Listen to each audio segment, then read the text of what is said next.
Hey guys, I'm Anastasia and I'm gonna try to show you how to make the perfect pad thai. If you're watching this video, you probably love pad thai just as much as I do, and whenever you go to a Thai restaurant, this is what you order. You also probably know that pad thais vary wildly in how great they taste from restaurant to restaurant, and when you try to cook it at home, it's just not the same. What is the combination of ingredients that makes that one pad thai in that one restaurant so good? Conceptually, making pad thai is simple. You soften some noodles, you've got a sauce, toss it all together with some protein, and you have pad thai.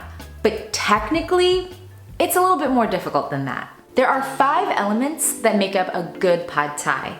You have the noodles, the sauce, the aromatics, the protein, and the garnish at the end. The 2 elements where you can most commonly screw up are the noodles and the sauce. So let's take a look at the noodles. You're going to want to use flat, thin rice noodles. I've Googled so many pad thai recipes, and what I've found is that there are 3 camps of noodle softening thought. The first camp seems to recommend that you soak them in room temperature water for 30 minutes. The second camp recommends that you soak the noodles in boiling water for only 5 minutes. And then the last camp asks you to boil the noodles.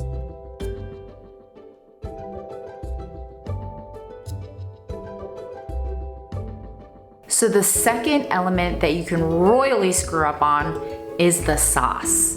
A good pad thai has to have the perfect balance of salty, sweet, and sour. Traditional recipes use fish sauce to provide the saltiness, palm sugar for the sweetness, and tamarind paste for the sourness. When pad thai became popular in the West, a lot of recipe writers found that ingredients like fish sauce and tamarind paste weren't the types of things that normal people could find at their normal grocery store. So they started introducing substitutes like ketchup. I mean, could that possibly be an adequate substitute for tamarind paste? So I'm gonna test out the 3 camps of noodles, and then once we found the best texture, I'm going to compare it with the one using ketchup. I can't wait to taste them both and see how the ketchup substitution measures up. Let's go. So I'm gonna let this soak here for 30 minutes, and let's check back later. Okay, so the rest of the noodles I'm going to soak in boiling water for 5 minutes. Okay, so the noodles soaked in boiling water is ready. Let's try one of these noodles.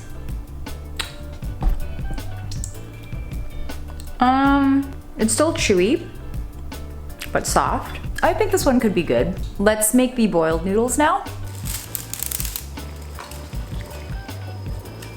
Hey Google, set a timer for 2 minutes. Okay, 2 minutes, and we're starting.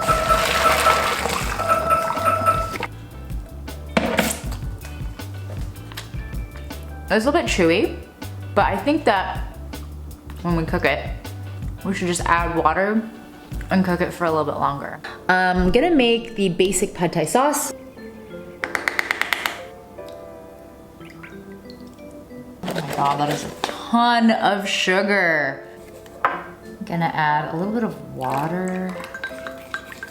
Okay, now it's time to prepare the rest of the ingredients. Cut the tofu into inch-long batons.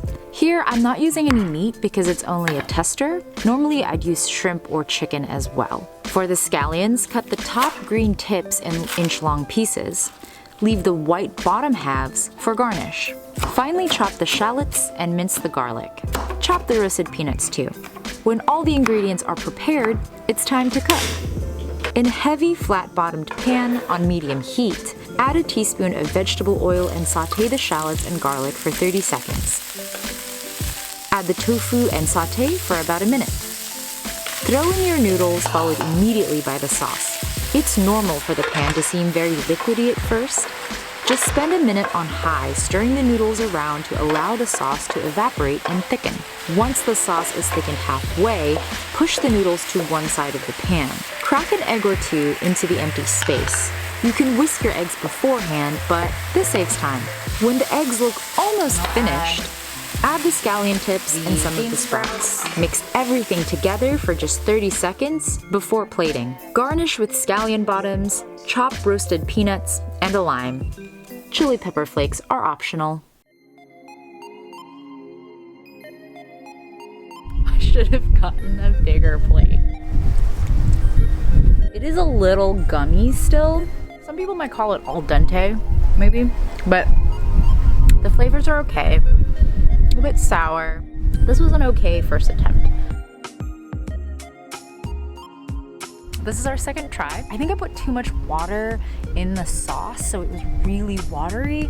And so I'm really worried that the noodles are gonna be too soggy, too soft.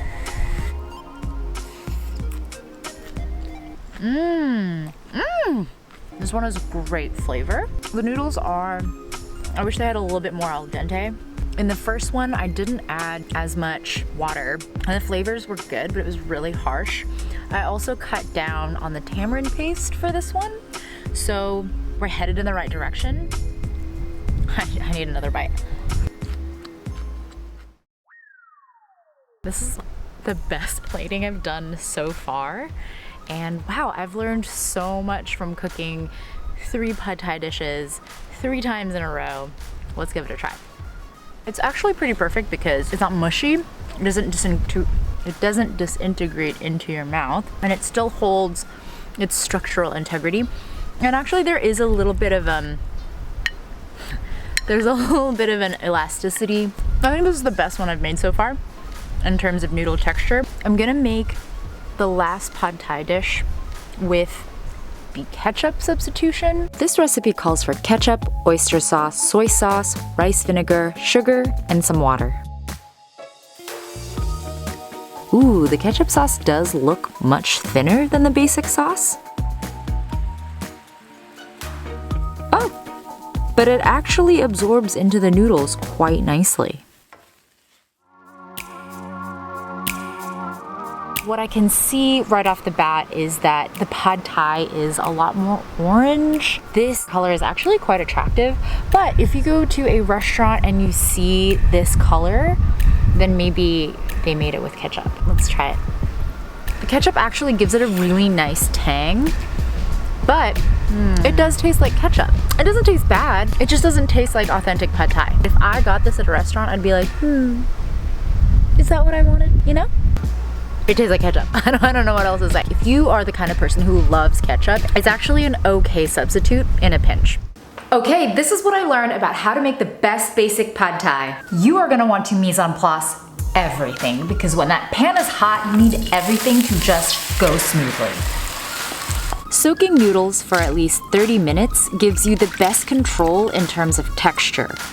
Once you've tested the noodles, you can adjust the al dente level by how much water you want to add into the sauce. Quickly boiling the mixture dissolves the individual ingredients, creating a richer, more caramelized sauce when added to the noodles. Sauté shallots and garlic in vegetable oil on high for 30 seconds. Add the tofu and shrimp and stir until midway cooked, about 2 to 3 minutes. Toss in the noodles and sauce, stirring often until liquid evaporates and thickens halfway. Push the noodles and sauce to one side to make room for the eggs, then scramble the eggs in the empty space. When the eggs are almost cooked, add the bean sprouts and scallion tips and sauté for just 30 more seconds. Time to plate. It's a good idea to lay out all the garnishes on the side before plating the noodles. Also, remember to use a large enough plate. Thank you guys so much for watching. I learned so much from making this video, and I hope you learned a lot from watching this. Let me know if you tried any of the things that I suggested.